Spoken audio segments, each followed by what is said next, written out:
Praise the lord. యేసునామమే జయము. మన రక్షకుడు మన విమోచకుడైన యేసుక్రీస్తు పరిశుద్ధమైన నామంలో అందరికీ వందనాలు. చిన్న ప్రార్థన ద్వారా రాత్రికాల వాక్య భాగం ధ్యానించుకుందాము. పరిశుద్ధుడా మహాకరుడైన దేవ యేసయ్య సర్వాధికారినైనా మీకు వేలాది వందనములు కృతజ్ఞత స్తుతి స్తుతం చెల్లించుకుంటాను దేవ రాత్రికాల సమయంలో ప్రభు వాక్య భాగం ధ్యానిస్తుండగా వాక్య భాగం మాకు అర్థమాటలు సహాయం చేసి మీ కృపలో బలపరిచి మీకు మాదిరి మమ్మల్ని నడిపించమని చిన్న ప్రార్థన యేసునామంలో అడిగి వేడుకుంటున్నాను తండ్రి. Amen amen. కీర్తన గ్రంథం 25వ అధ్యాయము 20వ వచనము. నేను నీ శరణు జొచ్చి ఉన్నాను, నన్ను సిగ్గుపడనీయకము, నా ప్రాణమును కాపాడము, నన్ను రక్షింపుము. ఆమెన్. దేవుడి వాక్య భాగం దీవించును గాక. ప్రభునందు ప్రియులారా, ఇక్కడ వాక్య భాగాన్ని గమనించినట్లయితే, నేను నీ శరణు జొచ్చి ఉన్నాను, నన్ను సిగ్గుపడనీయకము, నా ప్రాణమును కాపాడము, నన్ను రక్షింపుము. అదేవిధంగా వాక్య భాగాన్ని గమనించినట్లయితే నహూము గ్రంథం 1వ అధ్యాయం 7వ వచనంలో, యెహోవా ఉత్తముడు, శ్రమ దినమందు ఆయన ఆశ్రయదుర్గము, ఆయన యందు నమ్మిక ఉంచు వారిని ఆయన ఎరుగును.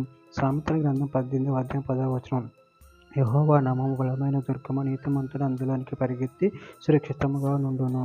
కీర్తన గ్రంథం 91వ అధ్యాయం 1-2 వచనాలు, మహోన్నతుని చోట నివసించువాడు, సర్వశక్తి నీడను విశ్రమించువాడు.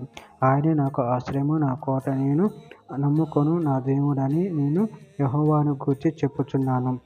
కీర్తన గ్రంథం 34వ అధ్యాయం 5వ వచనము, వారు ఆయన తట్టు చూడగా వారికి వెలుగు కలిగెను, వారు ముఖములెన్నడూను లజ్జింపకపోవును.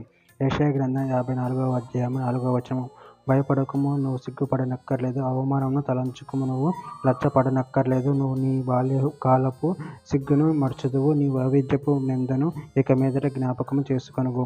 తెస్సలోనికీయులకు రాసిన మొదటి పత్రిక 5వ అధ్యాయం 23వ వచనం, సమాధానకర్తయగు దేవుడు మిమ్మల్ని సంపూర్ణంగా పరిశుద్ధపరచును గాక, మీ ఆత్మయు జీవమును శరీరమును మన ప్రభువైన యేసుక్రీస్తు రాకడ యందు నిందారహితముగాను సంపూర్ణముగాను ఉండునట్లు కాపాడును గాక. తిమోతికి రాసిన 2వ పత్రిక 4వ అధ్యాయం 18వ వచనం, ప్రభు ప్రతి దుష్కార్యం నుండి నన్ను తప్పించి తన పరలోక రాజ్యమును చేరినట్లు నన్ను రక్షించును.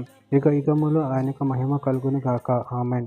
చివరిగా ఒక మాట, కీర్తన గ్రంథం 84వ అధ్యాయం 11వ వచనం, దేవుడైన యెహోవా సూర్యుడును కేడమునై ఉన్నాడు, యెహోవా కృపయు ఘనతయు అనుగ్రహించును, యథార్థంగా ప్రవర్తించే వారికి ఆయన ఏ మేలును చెయ్యక మానడు. ఆమెన్. దేవుడి వాక్య భాగం దీవించును గాక. చిన్న ప్రార్థన చేసుకుందాము. పరిశుద్ధుడా ప్రేమగల దేవ యేసయ్యా, మీరు ఇచ్చిన వాక్యదానాన్ని బట్టి ప్రభావ మీకు కృతజ్ఞతలు చెల్లించుకుంటాను తండ్రి. మేము శరణు జొచ్చి ఉన్నాం తండ్రి. నన్ను సిగ్గుపడనీయకము, నా ప్రాణమును కాపాడము, నన్ను రక్షించము తండ్రి. మీ ప్రేమలో కృపలో మమ్మల్ని బలపరచండి, స్థిరపరచండి.